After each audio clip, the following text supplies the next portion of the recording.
सिर्फ और सिर्फ 66 दिन मात्र बचे हैं बाबू आपकी बोर्ड परीक्षा 2026 के लिए। और यह समय सोने का नहीं जागने का है, इसलिए जग जाओ, फुल फोकस और एनर्जी के साथ पढ़ाई में लग जाओ बाबू। जो भी दिक्कत, जो भी इशू, जो भी समस्या आ रहा है तुरंत हमसे पूछो, ऑन द स्पॉट कमेंट करो, उसका सॉल्यूशन तुरंत दिया जाएगा। और एक बात और बाबू, चैनल को सब्सक्राइब जरूर कर लो ताकि एक भी वीडियो मिस न हो पाए। आज का हमारा टॉपिक है बाबू हमारा पर्यावरण, यानी जो आपका बायो चैप्टर है हमारा पर्यावरण, उसी के 15 महत्वपूर्ण प्रश्न पढ़ेंगे जो आपके बोर्ड 2026 में आएंगे। और इनका चांस बाबू 100% है आने का, क्योंकि ये लगातार 10 या 12 साल से बोर्ड में पूछे जा रहे हैं। इसलिए फोकस के साथ, एनर्जी के साथ कॉपी और कलम लेकर बैठ जाइए और इसका नोट्स बना लीजिए और जितने भी प्रश्न है बाबू रट लीजिए कि एक भी नंबर कट नहीं पाए। और ये 15 प्रश्न आप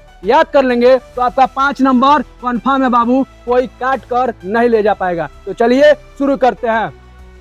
पहला प्रश्न है बाबू पर्यावरण क्या है। पहला प्रश्न क्या है कि पर्यावरण क्या है। तो चलिए देखते हैं। हमारे चारों ओर मौजूद सभी जीव और निर्जीव वस्तुओं का समूह पर्यावरण कहलाता है। यानी हमारे चारों ओर सभी सजीव और निर्जीव वस्तुओं का जो भी समूह है बाबू उसी को पर्यावरण कहते हैं। चलिए दूसरा प्रश्न, जैव घटक क्या होते हैं। देख लीजिए, जीवित घटक जैसे पौधे, जानवर और मनुष्य जैव घटक कहलाते हैं। यानी जीवित चीजें, जैसे जिस वस्तु में क्या है प्राण है, जो जीवित है उसी को बोलते हैं बाबू जैव घटक। तो मनुष्य भी किसमें आएगा, जीवित में आएगा, जैव घटक में आएगा, क्योंकि हम में प्राण है, हम चल रहे हैं, घूम रहे हैं, फिर रहे हैं। पौधे भी किसमें आ जाएंगे, जैव घटक में आएंगे। मनुष्य भी आ जाएगा, जानवर भी आ जाएगा। जैव घटक मिस बाबू जिसमें प्राण है उसी को बोलते हैं जैव घटक। एग्जाम्पल में लिख देंगे मनुष्य, जानवर, पौधे। अगला प्रश्न देखिए, अजैव घटक क्या कहते हैं। निर्जीव घटक जैसे जल, वायु, मिट्टी और प्रकाश अजैव घटक हैं। निर्जीव घटक को क्या बोलते हैं बाबू, अजैव घटक। यानी जिनमें प्राण नहीं है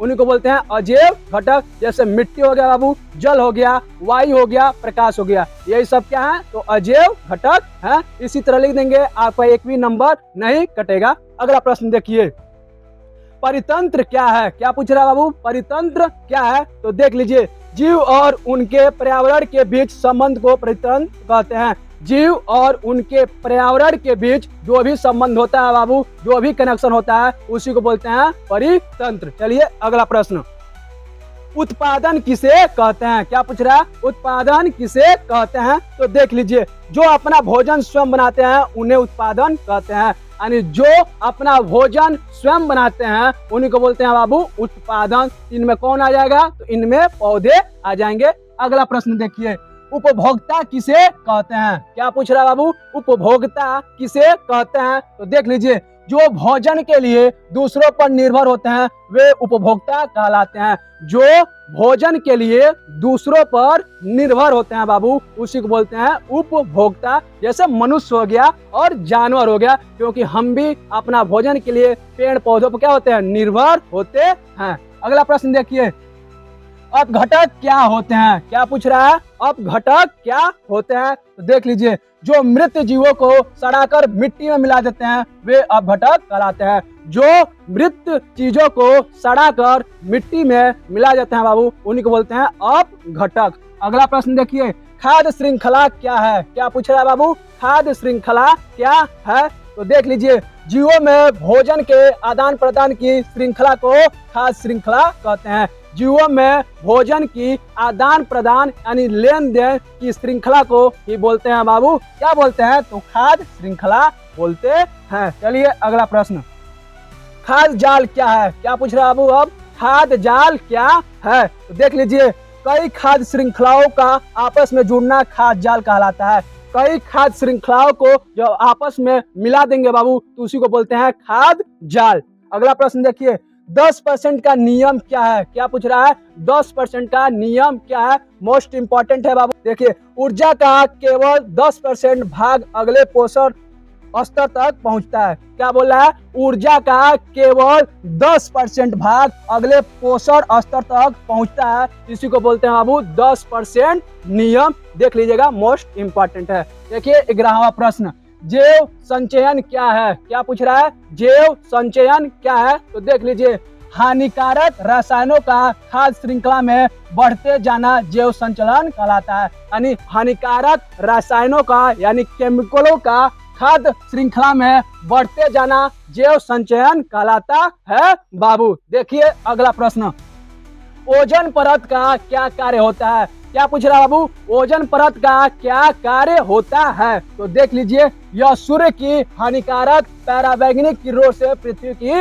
रक्षा करती है। जो ओजोन लेयर होता है बाबू, वो सूर्य की जो भी हानिकारक किरणें पृथ्वी पर आती हैं उसी से रक्षा करता है। कौन सी हानिकारक किरणें? तो उसको बोलते हैं बाबू पराबैंगनी किरणें यानी अल्ट्रावायलेट रेज बोलते हैं। अगला प्रश्न देखिए, ओजोन परत को सबसे अधिक नुकसान किससे होता है? क्या पूछ रहा है? ओजोन परत को सबसे अधिक नुकसान किससे होता है? तो देख लीजिए, CFC गैस से ओजोन परत को नुकसान होता है। क्या बोला बाबू? CFC गैस से ओजोन परत को सबसे अधिक नुकसान होता है। CFC का फुल फॉर्म होगा बाबू क्लोरोफ्लोरोकार्बन। ठीक, अगला प्रश्न देखिए, जैव विविधता क्या है? क्या पूछ रहा है? जैव विविधता क्या है? देखिए, पृथ्वी पर पाए जाने वाले विभिन्न जीवों की विविधता को जैव विविधता कहते हैं। पृथ्वी पर पाए जाने वाले विभिन्न जीवों की जो विविधता होती है बाबू, उसी को हम बोलते हैं जैव विविधता।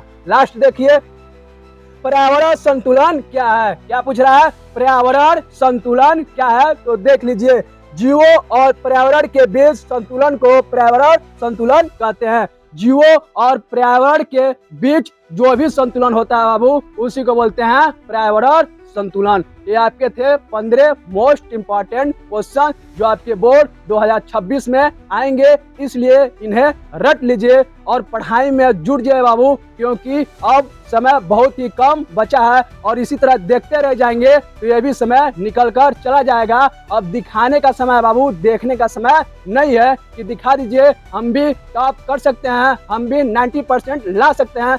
जो भी दिक्कत, जो भी इशू, किसी भी विषय, किसी भी सब्जेक्ट से आ रहा है, तुरंत हमसे पूछिए, ऑन द स्पॉट उसका रिप्लाई दिया जाएगा। लेकिन पढ़ाई से पीछे नहीं हटना है, एकदम आगे बढ़ना है बाबू, पढ़ाई को अब छोड़ना नहीं है। इस बार इस बोर्ड 2026 को अपने चुटकी में मसल देना बाबू। जो भी दिक्कत आ रहा है तुरंत कांटेक्ट कीजिए, लेकिन पढ़ाई में लगे रहिए। और एक बात और बाबू, वीडियो पसंद आया तो लाइक कर दीजिए और हमारे चैनल को सब्सक्राइब करके जुड़ जाए हमारे साथ बाबू, कि एक भी वीडियो मिस ना हो पाए, क्योंकि डेली शाम 6 बजे इसी तरह बेहतरीन वीडियो जा रहा है जो आपके नंबर को और आपके परसेंटेज को बढ़ाने का काम करेगा। इसलिए एक भी वीडियो मिस मत कीजिए। और